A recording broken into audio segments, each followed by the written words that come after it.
Bonjour, moi c'est Zoé Lemonnier, j'ai 34 ans, je suis comédienne. Je vais prêter ma voix aux histoires d'Alicia. Retrouvez-nous chaque semaine pour un nouvel épisode de la série Aimable. Un moment digne d'une véritable Saint-Valentin à nos côtés. Ça vous tente ? Alors c'est parti.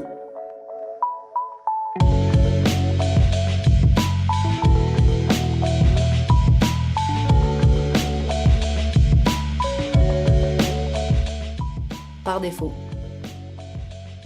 Saint-Valentin 2016.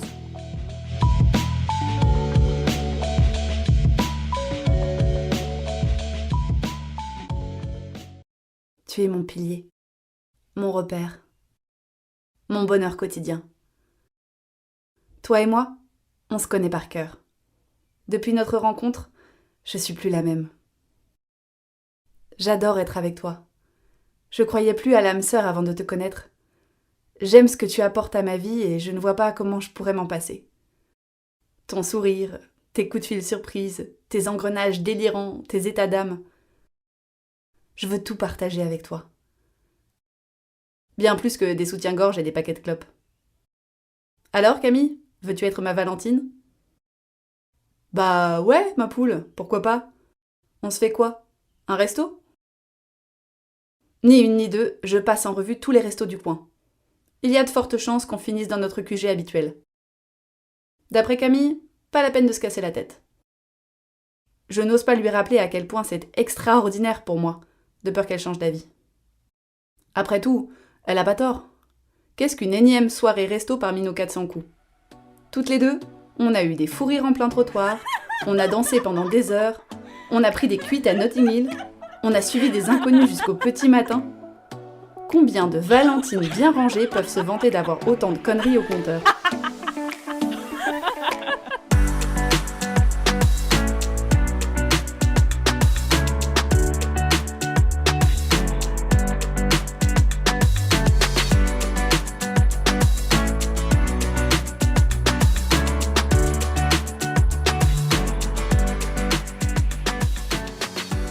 Alors ok, on va faire simple, mais on va quand même jouer le jeu.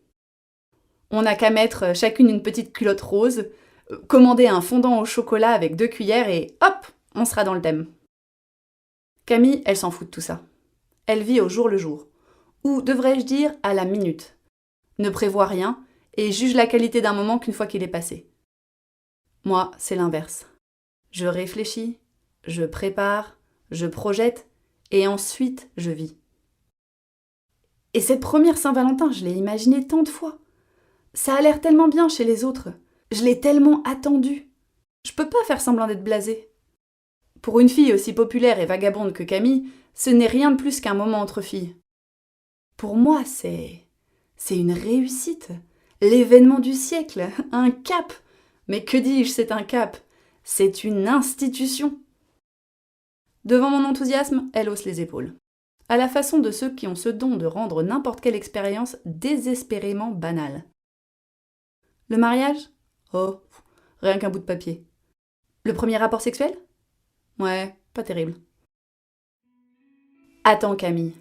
Pendant des années, j'ai assisté aux séances de pelotage, aux déclarations de nos collègues de fac, à tes yeux luisants d'amour pour tes petits copains. J'ai supporté les récits de vos nuits torrides et je t'ai même aidé à finir les bonbons à message que t'avais reçus en cadeau. Et le jour où il m'arrive un petit truc, tu veux me faire croire que c'est pas grand-chose ? Ah non, c'est trop facile. Laisse-moi me réjouir 5 minutes.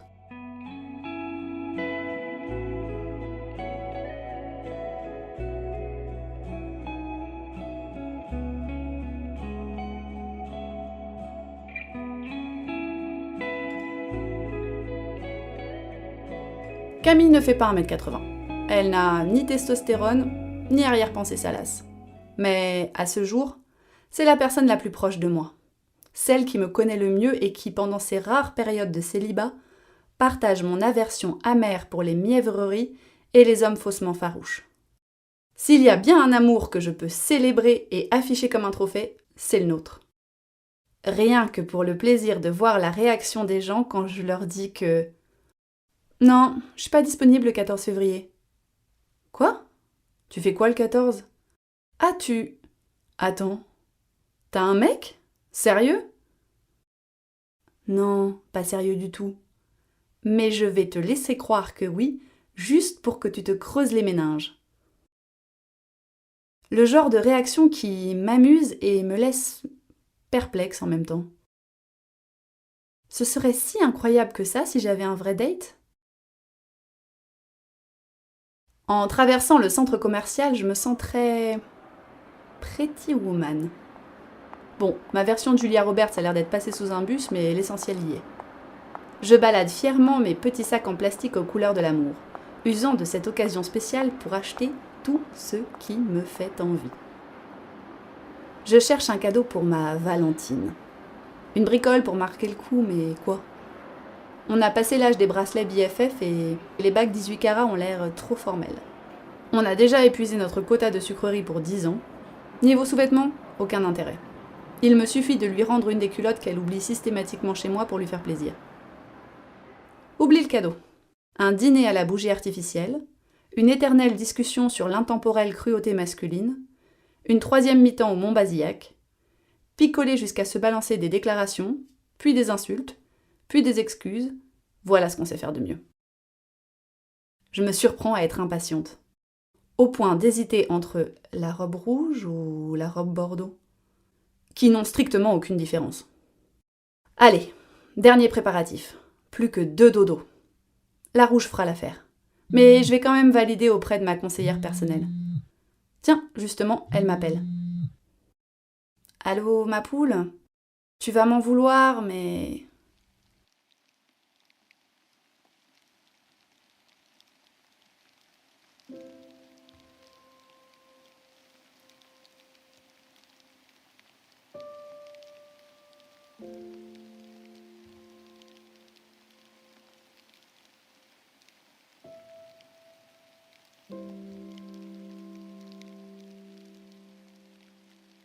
La question, c'est surtout de quoi je lui en veux. Petit A, de me planter à la dernière minute. Petit B, de me quitter pour un mec. Petit C, de s'être casé en moins d'une semaine, sans observer la règle universelle des 90 jours pour savoir si un mec est fiable et mérite une Saint-Valentin digne de ce nom. Puisque c'est comme ça, j'entoure toutes les options et je raccroche. Évidemment, je suis la bonne copine, le plan B, pas le plan A, voyons. J'aurais dû me douter que je ne ferais pas le poids face à un beau mâle. Tandis que Camille consommera sa nouvelle lubie, je consommerai mon dégoût des hommes et des femmes, en compagnie de Jessica Biel et de ses collègues de comédie romantique. I wanted it to be magical, and I'm realizing that it's hard to plan something to be magical, you know? Mais il faut d'abord que je vérifie un truc. Si elle peut dégoter un Valentin en si peu de temps, c'est que ça doit pas être sorcier. Avant de sombrer dans la glace rhum-raisin et les mouchoirs, je fais une dernière tentative. Bye bye Valentine, hello pin-up. Jupe courte ou décolletée? La Fashion Police interdit l'usage simultané de ces deux armes de destruction massive.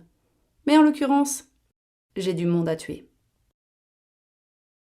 Quand je passe les portes du supermarché, je me dis que c'est un peu exagéré pour 2 steaks et 3 oranges. Sauf que je suis pas là pour faire des courses. Disons, pour une expérience. Le rayon fruits et légumes. Parfait. En général, les clients y restent assez longtemps pour observer, sentir et deviner la saveur qui les attend. Lumière tamisée, ambiance romantique. Et justement, en voilà un. J'ai une proie. Tandis qu'il choisit ses champignons, je fais mine de regarder les tomates, tentant d'attirer son attention. J'attends qu'il tourne la tête, qu'il se passe quelque chose. Rien. Il finit par se cogner le tibia dans mon fauteuil, s'excuse entre ses dents serrées, puis il part pour me laisser la place. Un autre client survient, alors que j'hésite entre la cœur de bœuf et la Sweet Baby. Un coup d'œil intrigué, comme d'habitude. Puis un deuxième, plus soutenu. Pas le regard gêné de celui qui découvre que toutes les femmes ne font pas un 95D. Pas non plus le regard affamé de l'amour passionné. Juste un « Tiens, elle est mignonne. C'est cool de l'avoir croisée. » Un dernier sourire, et puis s'en va. Bon, c'est pas ça qui va changer mon existence, mais c'est bon signe. Camille n'a rien inventé finalement.